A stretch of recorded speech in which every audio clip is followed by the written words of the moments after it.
Chicken খাবো, তাও আবার তেল ছাড়া, সেটা কি ভাবা যায়? হ্যাঁ, অবশ্যই ভাবা যায়। শুধু ভাবা যায় তাইও নয়, চারিদিকে মানুষের শরীরের যা অবস্থা হচ্ছে আর রোগ যেভাবে বেড়ে যাচ্ছে, তাতে কিন্তু এটা খাওয়াই আমার মনে হয় ভালো। তো চলো দেখে নিই তেল ছাড়া চিকেন আমরা কিভাবে বানিয়ে নিতে পারি। প্রথমে চিকেনের পিসগুলোকে ভালো করে ধুয়ে নিয়ে এর মধ্যে কিছুটা টক দই, জিরে, আদা, ধনে বাটা আর তার সঙ্গে হলুদ গুঁড়ো দিয়ে ম্যারিনেট করে রেখে দিতে হবে ০.৫ ঘন্টা থেকে ৪৫ মিনিট মতো। মাখানোর সময় একদম ভালোভাবে মাখাতে হবে, যাতে মশলাটা ভালোভাবে মাংসর গায়ে লেগে যায়।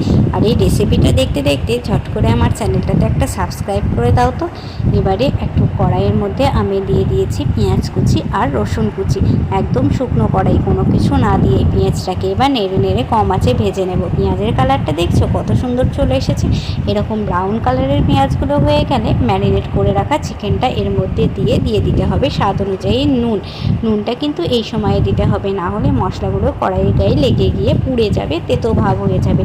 আর যদি নুনটা দেওয়া হয় তাহলে এটা থেকে জল বেরোবে। এবার মাংসটা অর্ধেক কষে নিয়ে এর মধ্যে দিয়ে দিলাম পরিমাণ মতো মিট মশলা আর তার সঙ্গে ডুমো ডুমো করে কেটে রাখা আলু।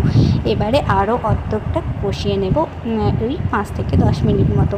সুন্দরভাবে মাংসটা যখন কষানো হয়ে যাবে, তখন ম্যারিনেট করে রাখা বাটির মধ্যে জল দিয়ে সেই মশলা দেওয়া জলটা দিয়ে দেব। আর তার সঙ্গে সঙ্গে আরও কিছুটা জল অ্যাড করে দেব, কারণ এই মাংসটা একটু ঝোল ঝোল হবে, খুব বেশি টাইট হলে খেতে ভালো লাগবে না। আর তারপরে পরিমাণ মতো জল দিয়ে সমস্ত কিছু ভালো করে মিশিয়ে নিয়ে ঢাকা চাপা দিয়ে ভালো সিদ্ধ হতে দেব। কষানোর সময় খুব বেশি সিদ্ধ হবে না, তাই ভালোভাবে সিদ্ধ হওয়া পর্যন্ত অপেক্ষা করতে হবে। দেখো, তেল দেওয়া হয়নি এক ফোঁটাও, তাও পাশে কীরকম চিকেনের তেলগুলো ভেসে উঠেছে।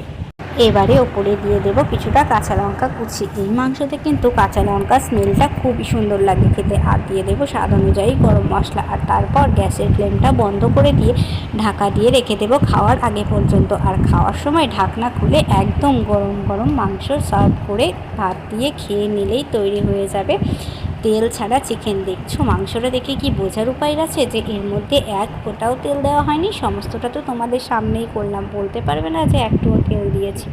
কত সুন্দর কালারটা এসেছে, আর শুধু দেখতে নয়, খেতেও কিন্তু হয় অপূর্ব। তো এই ভিডিওটা যদি তোমাদের ভালো লেগে থাকে, অবশ্যই ভিডিওটাতে একটা লাইক দাও আর আমার চ্যানেলটা অবশ্যই দেখতে থাকো।